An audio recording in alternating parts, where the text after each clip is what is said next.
ছেলে মেয়ে একে অপরকে জড়ায় ধরতেছে, একে অপরকে চুমু খাচ্ছে প্রকাশ্যে দিবালোকে গণমানুষের সামনে।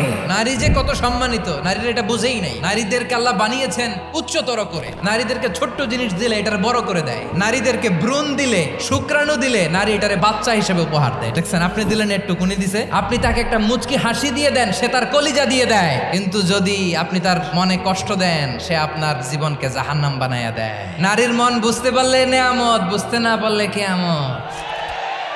এই বিশ্ব ভালোবাসা দিবসের সাথে মুসলমানদের কোনো সম্পর্ক? বিশ্ব বেহায়া দিবসের কারণে এগুলোর আউটপুট হিসেবে মাঝে মাঝে এই ঢাকা মেডিকেলের ডাস্টবিনে নবজাতকের বাচ্চার কান্নার আওয়াজ শুনতে পাওয়া যায়।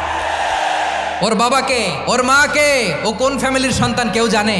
আপনি তার ভবিষ্যৎকে অন্ধকার করেছেন না? আপনি তার লিনিয়েজকে প্রশ্নবিদ্ধ করে দিয়েছেন না? এই জন্য আল্লাহ তাআলা অশ্লীলতাকে আমাদের জন্য হারাম করে দিয়েছেন। পড়েন সুবহানাল্লাহ।